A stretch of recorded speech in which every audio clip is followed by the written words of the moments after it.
প্রিয় বন্ধুরা, সিনেমার শুরুতে আমাদেরকে 2044 সালের সময় দেখানো হয়েছে, যেখানে জয় নামের একজন মানুষকে দেখানো হয়েছে যে ভবিষ্যৎ থেকে আসা বিভিন্ন মানুষজনদেরকে হত্যা করে থাকে, আর এই কাজের পরিবর্তে সে প্রচুর পরিমাণে রূপও পেয়ে থাকে। এখন 2044 সাল চলছে। এই সময় কোনো টাইম মেশিন তৈরি হয়নি, কিন্তু আজ থেকে 30 বছর পর অর্থাৎ 2074 সালে টাইম মেশিন কিন্তু তৈরি হয়ে যাবে। ভবিষ্যতের কোনো মানুষকে মারা খুব একটা কঠিন কাজ হবে না, কারণ সেই মানুষের শরীরে থাকা ট্র্যাকার তার পরিচয় এবং তার লোকেশন দুটোই জানিয়ে দেবে। এই জন্য ভবিষ্যতের কোনো ক্রিমিনালসকে মারতে হলে তাকে সময়ের অনেকটা পিছনে টাইম ট্রাভেল করে পাঠিয়ে দেওয়া হয়। আর বর্তমান সময়ে অর্থাৎ 2044 সালে জয়ের মতো এরকম আরও অনেক মানুষ আছে, সেই সমস্ত আগত মানুষদেরকে মেরে ফেলে দেয়। এই রকম ধরনের মানুষদেরকে লুপার্স বলা হয়, আর এই সমস্ত লুপার্সদের গ্রুপকে এব নামের একজন মানুষ একাই কন্ট্রোল করে থাকে, অথচ সে নিজেই একজন ফিউচার থেকে আসা মানুষ। যদিও লুপার্স হওয়া বেশ লাভজনক একটা কাজ, কিন্তু এর সবথেকে কঠিন সত্যটা হলো ভবিষ্যতে কখনো নিজের স্বরূপ যদি এসে থাকে তাকেও কিন্তু নিজেকেই হত্যা করতে হবে, আর এরপরেই এই কাজ থেকে তাকে রিটায়ার্ড করে দেওয়া হবে। যাই হোক, মেইন টপিকে ফিরে আসি। একদিন জয়ের একটা বন্ধু স্যাড কোনো একটা বিপদ থেকে বাঁচার জন্য তার কাছে চলে আসে। সে খুব ভয় পেয়েছিল। জয় যখন তাকে জিজ্ঞাসা করলো কি হয়েছে, তার উত্তরে সে বলল এবের লোকজনেরা তাকে ধাওয়া করেছে, কারণ সে তার একজন শিকারকে না মেরে তাকে ছেড়ে দিয়েছে। আসলে সেই লোকটা ছিল সেদেরই একজন ফিউচার ভার্সন। যদি সেদ তাকে আজকে মেরে ফেলতো তাহলে সে আজকে রিটায়ার্ড হয়ে যেতে পারত, আর সে যেহেতু ওকে মারেনি তাই এবের লোকজনেরা তাকে খুঁজে চলেছে। এই সব কিছু শুনে জয় খুব ভয় পেয়ে গিয়েছিল, কারণ সে জানে এব খুব সাংঘাতিক ধরনের একটা মানুষ।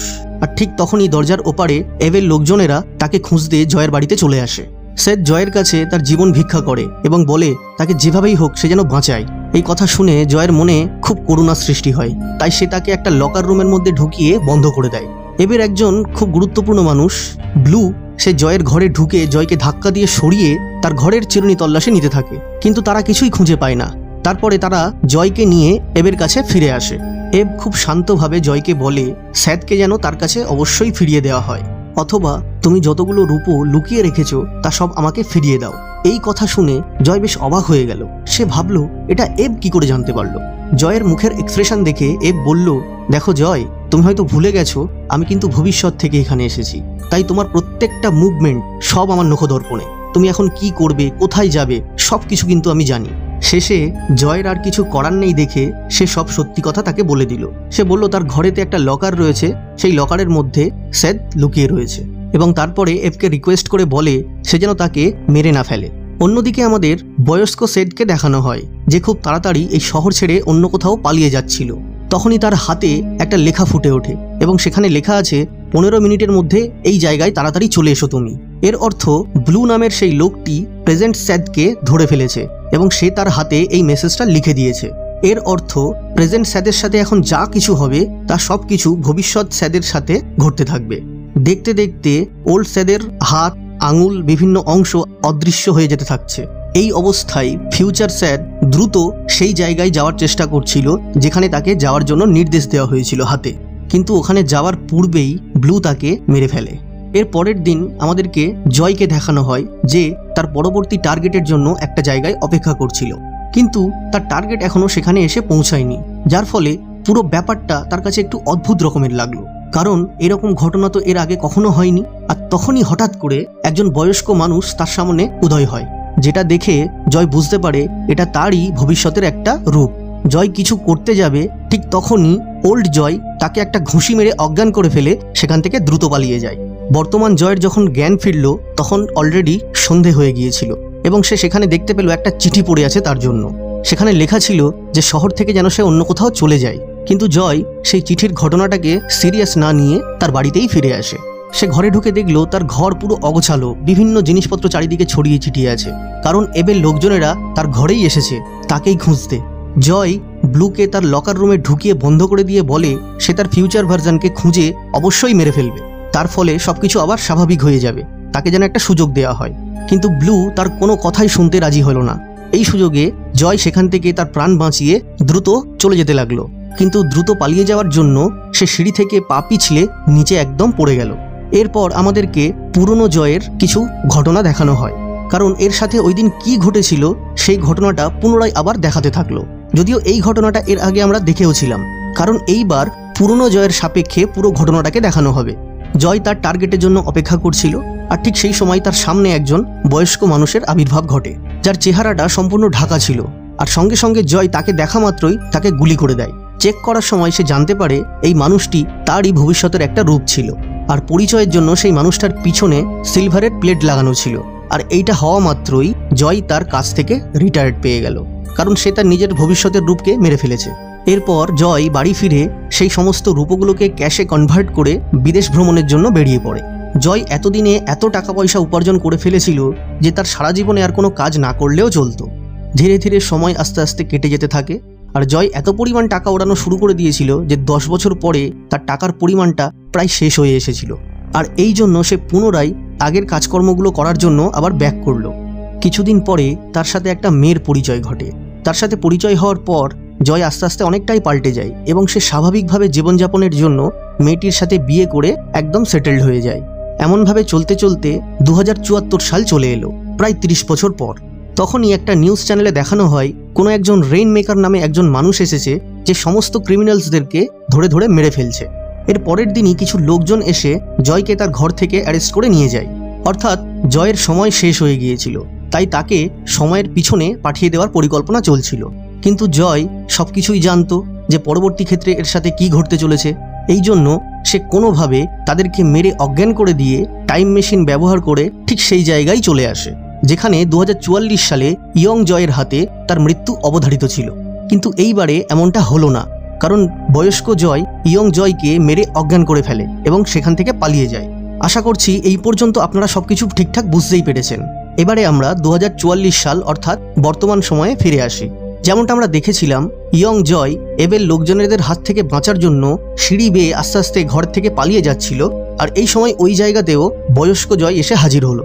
সে এসে ইয়ং জয়কে সাহায্য করে। ওখান থেকে পড়ে যাওয়ার পর ইয়ং জয় অজ্ঞান হয়ে গিয়েছিল, এই জন্য বয়স্ক জয় তাকে ওখান থেকে নিয়ে অন্যত্র চলে যায়। অন্যদিকে পুরো শহরে পুলিশ এবং এবের লোকজন ইয়ং জয় এবং বয়স্ক জয়কে হন্যে হয়ে খুঁজে চলেছে। কিছুক্ষণ পরে একটা শুনশান ফাঁকা জায়গায় ইয়ং জয়ের জ্ঞান ফিরে আসে, আর অন্যদিকে বয়স্ক জয় তার হাতের লেখা কিছু নাম্বার থেকে 3 জন বাচ্চা ছেলের অনলাইনে অ্যাড্রেস খুঁজছিল। আর তখনই হঠাৎ তার হাতের ওপরে একটা লেখা ফুটে উঠছিল কোনো একটা জায়গায় আসার জন্য। আসলে সেই জয় 1 অর্থাৎ ইয়ং জয় তাকে ওইখানে যাওয়ার জন্যই ডাকছিল। পরের দিন এরা দুজনেই একটা রেস্টুরেন্টে বসে নিজেদের মধ্যে কথাবার্তা বলছিল। এখানে বোঝার সুবিধার্থে আমি ইয়ং জয়কে জয় 1 এবং বয়স্ক জয়কে জয় 2 বলেই ডাকবো। তো এখানে জয় 1 জয় 2কে বলছে, তুমি তোমার জীবন সম্পূর্ণভাবে বেঁচে নিয়েছো, এবার আমাকেও একটু বাঁচতে দাও। এই কথা শুনে জয় 2 তাকে বলল, তুমি শুধু তোমার নিজের চিন্তাই করছো, তোমার কোনো ধারণাই নেই যে ভবিষ্যতে কি ঘটতে চলেছে। জয় 2 জয় 1কে বলে, ফিউচারে রেইন মেকার নামের একজন মানুষ এসেছে যে সমস্ত ক্রিমিনালসদেরকে ধরে ধরে মেরে ফেলছে, আর ওর লোকজনেরা আমার স্ত্রীকে আমার সামনেই মেরে ফেলেছে। জয় 2 আরও বলে, আমি এখানে এসেছি শুধুমাত্র রেইন মেকারকে ধরে মেরে ফেলবো বলে, ফলে ভবিষ্যতে আমার স্ত্রী পুনরায় জীবিত হয়ে যাবে, আর আমিও অটোমেটিকভাবেই আমার সময়ে ফিরে যাব। কারণ ভবিষ্যতে যদি কোনো রেইন মেকার নাই থাকে তাহলে আমাকেও এই টাইম লাইনে আসার কোনো প্রয়োজন পড়বে না, আর আমার স্ত্রীও জীবিত থাকবে। এইসব কথা শুনে জয় 1 জয় 2কে জিজ্ঞাসা করে যে তুমি রেইন মেকারকে কিভাবে বুঝতে পারবে।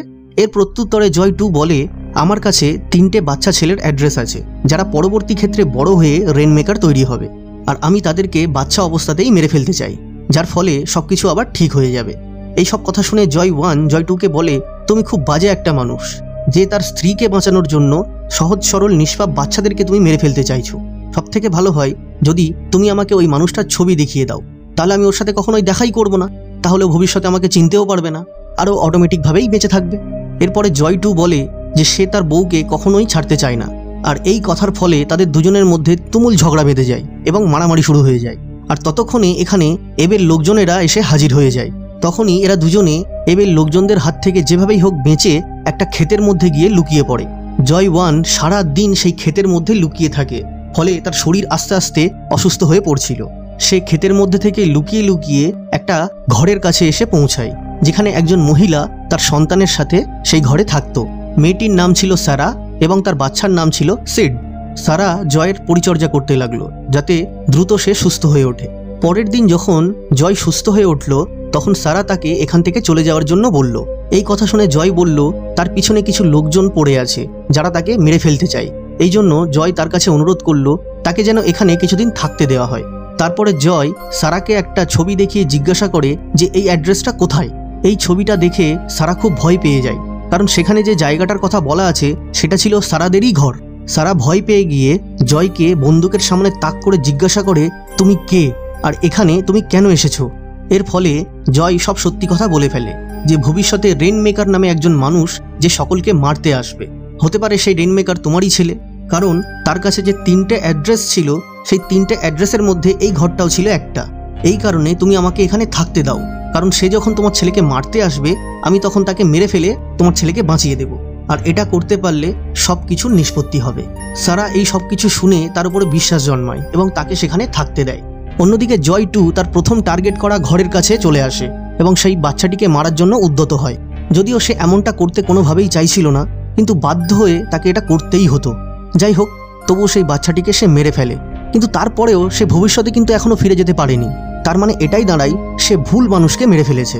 এটা বুঝতে পারার পরে সে মনে মনে খুব ভেঙে পড়ে এবং কান্নাকাটি শুরু করে দেয়, কারণ সে একটা নিষ্পাপ শিশুকে হত্যা করে ফেলেছে। এইভাবে সে তার দ্বিতীয় টার্গেটের কাছে আস্তে আস্তে পৌঁছে যায়।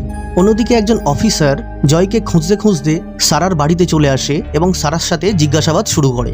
আর ঠিক তখনই জয় সেই অফিসারের সামনে চলে আসে এবং তাকে বোঝানোর চেষ্টা করে, কিন্তু তখন সেই অফিসারটি জয়ের কথা কোনোভাবেই শুনতে চাইছিল না। আর সেই সময় সিড নিচে আসছিল ওপর থেকে, আর সেই অফিসারটিকে বন্দুক হাতে দেখে সে ভয় পেয়ে সিঁড়ি থেকে পা পিছলে নিচে পড়ে যায়। তার ফলে এই ঘরের মধ্যে একটা অদ্ভুত রকমের ঘটনা ঘটতে থাকে। ঘরের মধ্যে থাকা বিভিন্ন বস্তু অটোমেটিকভাবে ওপরের দিকে উঠে ভাসতে থাকে। তখনই সারা দ্রুত জয়কে নিয়ে ঘরের বাইরে ছিটকে চলে আসে, আর ঘরের মধ্যে থাকা সমস্ত বস্তু এবং অফিসার সমেত ওপরের দিকে উঠে ভাসতে থাকে। আর তারপরেই সেই অফিসারটি ওখানেই মারা যায়। আর এর অর্থ এটাই বোঝায় যে এই বাচ্চা ছেলে সিড যে পরবর্তী ক্ষেত্রে গিয়ে রেনমেকার তৈরি হবে। এখানে একটা কথা বলে রাখা দরকার, পৃথিবীতে মাত্র 5% মানুষের মধ্যে এমন ক্ষমতা রয়েছে যারা বিভিন্ন জিনিসকে হাওয়াতে ওড়াতে পারে, কিন্তু মানুষজন এই ক্ষমতাটাকে মেয়েদেরকে ইমপ্রেস করতেই বেশি ব্যবহার করে, জনকল্যাণমূলক কাজে না করে। কিন্তু সিডের মধ্যে এই ক্ষমতাটা একটু বেশি প্রকৃতিরই ছিল, যেটা সে নিজে থেকে কোনোভাবে কন্ট্রোল করতে পারতো না। অন্যদিকে জয় 2 সেই দ্বিতীয় বাচ্চাটিকে মারার জন্য চলে আসে, কিন্তু সেখানে হঠাৎ করে ব্লু এসে তাকে ধরে ফেলে। আর এর মাঝে হঠাৎ করে জয় 2 এর ভিশন আসে, সে দেখতে পায় যে আসল রেনমেকার কে। কারণ এই সময় জয় 1 যা দেখছে এই সব কিছু জয় 2 তার মনে মনে অনুধাবন করতে পারছিল। জয় 1 যখনই বুঝতে পারে আসল রেনমেকার হলো এই সিড, তখনই সে নিজে থেকে ওকে মারতে উদ্যত হয়, কারণ এই পৃথিবীর জন্য এই বাচ্চাটা পরবর্তী ক্ষেত্রে গিয়ে খুব বিপদের সৃষ্টি করবে। সারা তখন ছুটে গিয়ে জয় 1-এর কাছে যায় এবং তাকে বোঝানোর চেষ্টা করে সে যেভাবেই হোক তার শক্তিকে কন্ট্রোল করার পদ্ধতি তাকে শিখিয়েই দেবে এবং তাকে খুব ভালোভাবেই সে মানুষ করবে। এই জন্য তুমি ওকে মেরো না, ছেড়ে দাও। এত কিছু দেখে শুনে জয়েরও মনে মনে আস্তে আস্তে বাচ্চাটার প্রতি করুণার সৃষ্টি হয়, তাই সে তাকে না মেরে ছেড়ে দেয়। জয় সারাকে বলে, তুমি দ্রুত তোমার বাচ্চাকে নিয়ে এখান থেকে অন্য কোথাও চলে যাও, কারণ এবের লোকজনেরা এবং জয় 2 তোমার বাচ্চাকে মারার জন্য কিন্তু এখানে দ্রুত চলে আসতে পারে। অন্যদিকে জয় 2কে দেখানো হয় সুযোগ বুঝে জয় 2 তাদের সকলকে ধরে ধরে মারতে থাকে, যাকে এবের অফিসে তার লোকজনেরা ধরে আনে। কিন্তু এর মাঝে ব্লু সে নিজেকে বাঁচিয়ে লুকিয়ে পড়ে, কারণ এ তো ক্লাইম্যাক্সেই মরবে, তাই না? এরপরে জয় 2 জয় 1-এর কাছে এসে প্রচুর সোনা দিয়ে বলে, এই নাও, এই সমস্ত সোনাগুলো নিয়ে তুমি সারা জীবন খুব আনন্দে থাকতে পারবে, তোমার পিছনে আর কেউ আসবে না, আমি সব কিছুই ঠিক করে দিয়েছি। এই কথা শুনে জয় 1 বলে, তুমি যা ইচ্ছা করে নাও, আমি তোমাকে ওই বাচ্চাটিকে মারতে কোনোভাবেই দেব না। এরা দুজন নিজেদের মধ্যে কথা বলছিল, তখনই হঠাৎ করে ব্লু এসে জয় 1-এর ওপরে অ্যাটাক করে দেয়, কিন্তু জয় 1 ব্লুকে সেখানেই মেরে ফেলে। আর এর ফাঁকে হঠাৎ করে জয় 2 সুযোগ বুঝে সেই বাচ্চাটির কাছে চলে যায় তাকে মারতে। অন্যদিকে সারা তার বাচ্চা সিডকে নিয়ে এখান থেকে চলে যাচ্ছিল, কিন্তু তখনই হঠাৎ করে জয় 2 তাদের সামনে চলে আসে এবং তাদের উপরে গুলি চালায়। আর এর ফলে সিড ভয় পেয়ে যায় এবং তার পাওয়ার ব্যবহার করে তাদের নিজেদেরই গাড়িটা শূন্যে ভাসিয়ে তুলে ফেলে, ফলে গাড়িটা দ্রুত ক্র্যাশ করে যায়। এর ফলে সারার সামান্য একটু চোট লাগে, কিন্তু তবুও সে উঠে দাঁড়িয়ে তার বাচ্চাকে নিয়ে জয় 2-এর থেকে দূরে পালিয়ে যেতে থাকে।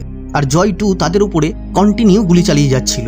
তার মাঝে একটা গুলি হঠাৎ করে সিডের গা ঘেঁষে বেরিয়ে যায়, আর এইটা দেখে সিড প্রচণ্ড রেগে গিয়ে তার পাওয়ার আবার ব্যবহার করা শুরু করে, যার ফলে এই তিনজন একসাথেই হাওয়াতে আবার ভাসতে থাকে। এরপর তার মা তাকে কোনোভাবে শান্ত করে পাওয়ারটাকে নর্মাল করায়, ফলে আবার তারা তিনজনে মাটিতে নেমে আসে। এত কিছু হয়ে যাওয়ার পরেও জয় 2 কোনোভাবেই হার মানেনি, সে আবারও সিডের ওপরে তার বন্দুক তাক করে, কিন্তু হঠাৎ করে সারা তাদের মাঝখানে চলে আসে। আর এই সমস্ত ঘটনাগুলো দূর থেকে জয় 1 লক্ষ্য করছিল। জয় 1-এর কাছে যে বন্দুকটা ছিল তাতে ততটা পাল্লা ছিল না যে সে অত দূর থেকে জয় 2-কে গুলি করতে পারে, আর জায়গাটা এতটাই দূরে ছিল যে দ্রুত সে সেখানে পৌঁছতে পারতো না। তখনই সে দাঁড়িয়ে দাঁড়িয়ে ওখানে ভাবতে লাগলো যে আগে কি হতে পারে, আর যদি কোনো কারণে জয় 2 তার মাকে মেরে দেয় তাহলে সিড কতটা রেগে গিয়ে বিপজ্জনক হয়ে উঠতে পারে। আর যদি এই অবস্থায় সে বেঁচেও গিয়ে থাকে তাহলে পরবর্তী ক্ষেত্রে বড় হয়ে সে কিন্তু এই খারাপ পথটাই বেছে নেবে, যেহেতু তার সামনে তার মাকে হত্যা করা হয়েছে, এবং পরবর্তী ক্ষেত্রে সে রেনমেকারই তৈরি হবে। আর এই সব কিছুর অর্থ হলো এই ঘটনাটা যেখানেই শেষ হয়েছে সেখান থেকে পুনরায় আবার শুরু হবে। তার মানে এটা পুরোটাই একটা টাইম লুপের মধ্যে ফেসে থাকা ঘটনা হয়েই থেকে যাবে। আর এই ঘটনাটা বুঝতে পেরে জয় 1 তার বন্দুক দিয়ে নিজেকেই আত্মহত্যা করে ফেলে, কারণ এইটাই একমাত্র পথ ছিল এই টাইম লুপটাকে ভাঙার জন্য। আর এমনটা হওয়ার সঙ্গে সঙ্গে জয় 2ও তার জায়গা থেকে ধীরে ধীরে অদৃশ্য হয়ে যেতে থাকে।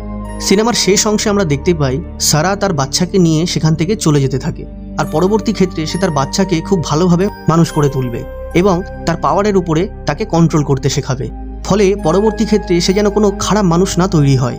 আর এর সাথে এই সিনেমাটি এখানেই শেষ হয়ে যায়। বন্ধুরা, এই সিনেমার নাম ছিল লুপার, যেটা 2012 সালে মুক্তি পেয়েছিল। তো বন্ধুরা, এই ছিল আজকের ভিডিও। আশা করছি ভিডিওটি আপনাদের ভালো লেগেছে। যদি ভিডিওটি ভালো লেগে থাকে তাহলে অবশ্যই চ্যানেলটিকে সাবস্ক্রাইব করে ফেলুন এবং পাশে থাকা বেল আইকনটিকে প্রেস করে দিন, যাতে ভবিষ্যতে আসা সমস্ত ভিডিওর নোটিফিকেশন সবার প্রথমে আপনার কাছে আসে। থ্যাংক ইউ, সবাই ভালো থাকবেন। দেখা হচ্ছে পরের ভিডিওতে।